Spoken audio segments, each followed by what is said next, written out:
जय।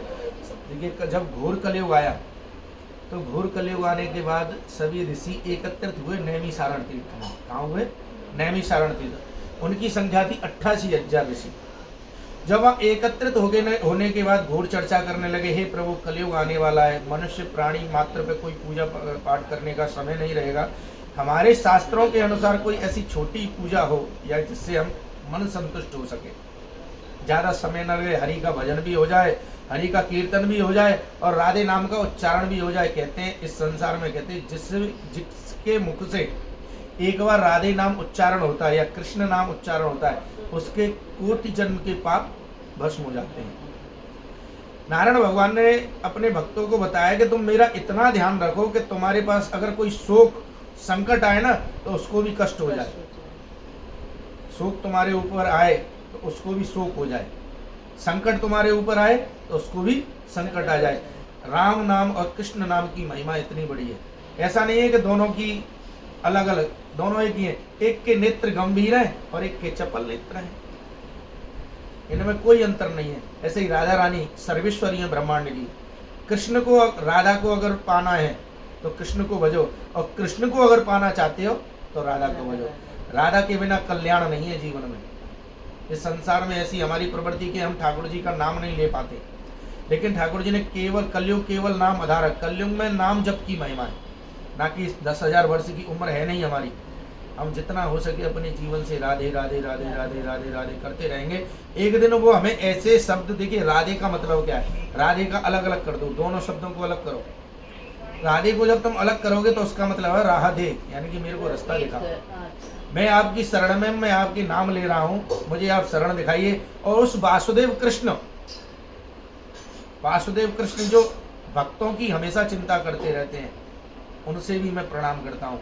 कृष्ण भगवान ने कहा है जो मेरा हो जाएगा उसकी चिंता मैं करूँगा, फिर उसकी चिंता उसे करने की जरूरत नहीं है, वो सब मैं देख लूँगा। एक समय क्या हुआ, महाभारत युद्ध के समय पितामह भीष्म ने संकल्प ले दिया, कल मैं पांडवों का वध कर दूंगा। युद्ध समाप्त होने के बाद सब अपने घर पे आए, खाना पीना खा के सो गए। कृष्ण भगवान रात्रि भर चिंतित रहे, बोले कल भीष्म पितामह, और भीष्म की प्रति अटल है, भीष्म पितामह ने बोल दिया ये मैं करूंगा तो वो कर देते थे, क्योंकि पितामह भीष्म बहुत बड़े योद्धा थे, बहुत बड़े नारायण के भक्त थे। लेकिन धर्म की जो कहते हैं ना, तुम अगर पाप देखोगे तो पाप का असर तुम पे भी पड़ेगा, अगर तुम अच्छे कर्म देखोगे तो अच्छे कर्म का प्रभाव पड़ेगा। आप राधा रानी वृंदावन, मथुरा वृंदावन जाएंगे, दर्शन करेंगे तो उसका फल आपको मिलेगा। वहाँ कोई पाप कर्म करोगे तो उसका भी फल आपको मिलेगा। ऐसा नहीं है कि हम करते रहे, एक पाप के कारण, एक प्रतिज्ञा के कारण पूरी महाभारत युद्ध हो गया। चाहते तो भीष्म पितामह रख सकते थे। तो जब कृष्ण भगवान टहल रहे थे तो अर्जुन, रात्रि में अर्जुन की निंदा खुली। अर्जुन आए, बोले हे सखे माधव क्यों टहल रहे हैं? बोले नहीं, एक चिंता कर रहा था मैं कि कल भीष्म पितामह ने संकल्प लिया कि मैं वध कर दूंगा पांडवों का, मैं उसी के बारे में सोच रहा था। बोले कोई बात नहीं, कल की कल देखे जाएंगे। हम बोले नहीं तुम सोओ। अर्जुन फिर जाके सो गए। जब अर्जुन सो गए तो देखिए नारायण भगवान अपने भक्त, अपने सखा और अपने मित्र के लिए रात भर जगे।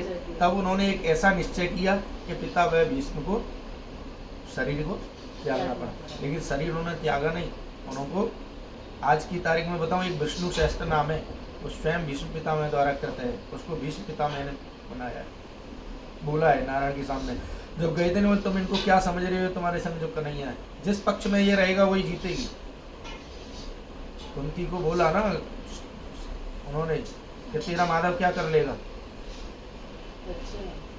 तेरा माधव क्या कर लेगा। उसने तो सारी अक्षौणी सेना हमको दे दी, अब तो हम आ जाओगे। बोले तुम पागल हो, कृष्ण स्वयं नारायण है। कौन है? कृष्ण स्वयं नारायण है, और जिधर नारायण रहता है विजय उधर ही रहती है। इसलिए तो अर्जुन शकुनी को बोला कृष्ण भगवान ने कि यहाँ धर्म भी होगा अधर्म भी होगा, और अंत समय में सबको अपना गलती का एहसास, यानी अधर्म जो किया है उसका ज्ञात होगा, धर्म का पता चलेगा। इसलिए महाभारत युद्ध हुआ। तो हम जब सत्यनारायण की कथा वगैरह कोई करते हैं तो सत्यनारायण भगवान ने कहा है कि मेरी कथा बहुत सूक्ष्म है, आप घर पे थोड़ा सा प्रसाद बनाइए, पंजीरी बनाइए, उसको सब स्वयं कथा पढ़ लीजिए, कुछ करने, आपको विशाल रूप में करनी है, पंडित जी को बुलाइए, भजन कीजिए, कीर्तन कीजिए, अपने परिवार वालों को बुलाइए प्रसाद, लेकिन कथा करने के बाद समय व्यतीत करें, श्री नित्य गीत आदि का आचरण करें। क्या करें? नित्य प्रतिदिन भगवान जी के नामों का उच्चारण करें। कई प्रकार के नाम है, आप कुछ भी बोल सकते हो। आप मरा मरा भी बोलोगे तो आपका कल्याण हो जाएगा। आप 100 बार मरा मरा बोलिए, 50 बार राम राम हो जाएगा। नारायण भगवान ने कहा जिसका कोई गुरु नहीं उसका गुरु मैं हूँ, कृष्णम वंदे जगत गुरु। नारायण भागवत में ही कहा है कि कृष्णम वंदे जगत गुरु, कृष्णाय वासुदेवाय हरे परमात्मे प्रणत क्लेश नाशाय गोविंद नमो। कितने भी भारी से भारी संकट हो, कितने सी भारी भारी समस्या आ जाए, मेरे इस मंत्र का उच्चारण करने से समस्या दूर हो जाती है। कृष्णाय वासुदेवाय हरे परमात्मने प्रणत क्लेश नाशाय गोविंदाय नमो नमः। हे गोविंद, मेरे क्लेशों को दूर कीजिए, मैं आपकी शरण में हूँ।